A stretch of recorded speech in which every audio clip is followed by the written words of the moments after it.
Hi, I'm Orlando from Zeistencroix. Hi, I'm Santi from Zeistencroix. Hello guys, here Akopan from Zeistencroix. Well, I'm Sean from Rimshots with Sean, brought to you by Barstools and Bandtalk. We didn't rehearse that, but you know what? Hopefully Jason leaves that because that's probably one of the coolest intros I've ever had. My friend Raquel, once again, hits it out of the park for me. She brings me these guys. They just dropped their latest single, 29th of July. How's that going, Orlando? Oh, great. I mean, we just released it and so far so good. It's been really good. It's been something that we wanted to release something different. It's not exactly the same genre or the same style that we usually play because we play harder and heavier. But I mean, we thought it was going to be like a different thing just to have and like a different approach. And we felt right, so we're really happy with the results.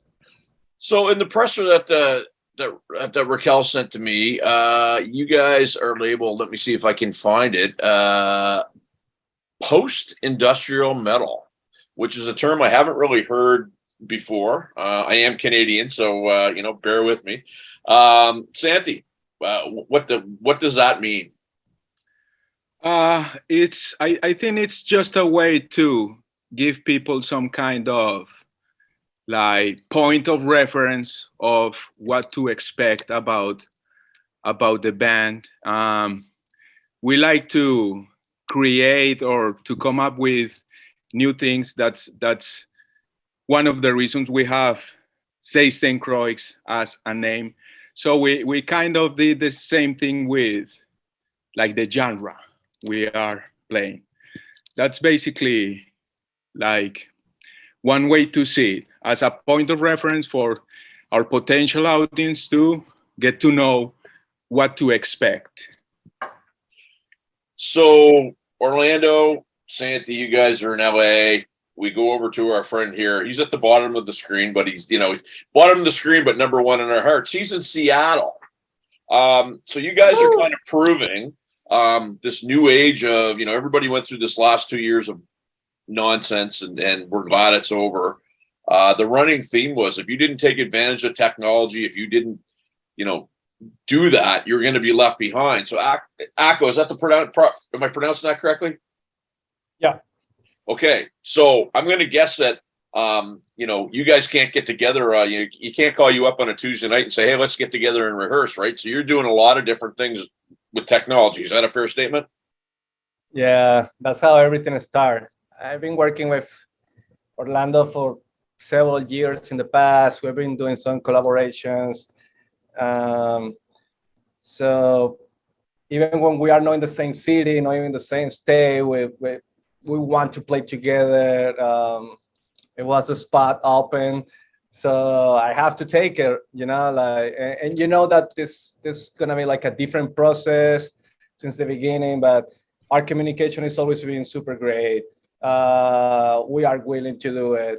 And yeah, like you say, it's not like you can just wake up and say, hey guys, let's just go, rehearsal or anything, close by, but that in some way helping us the last 2 years when everybody was locked out and all of that.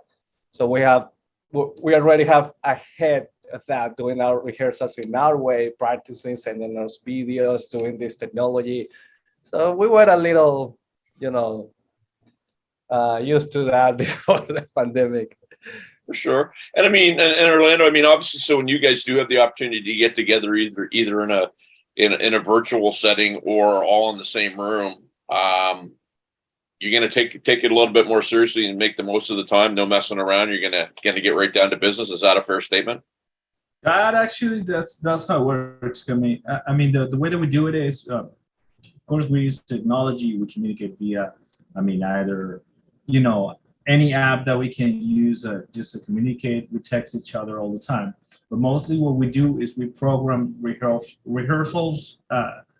I'm not going to say weekends, but because it could be weekdays, but we do at least 3 or 4 days, 8 or 12 hours, just rehearsal.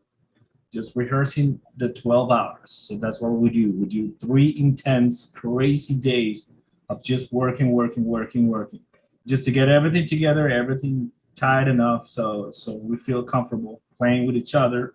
And you have all the quirks and all the chemistry that you need in the studio, so we can blend everything together.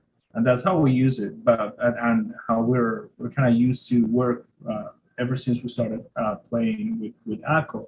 Because I mean, I believe at some point, even though that we're far away, it's we can find a balance just to make it work.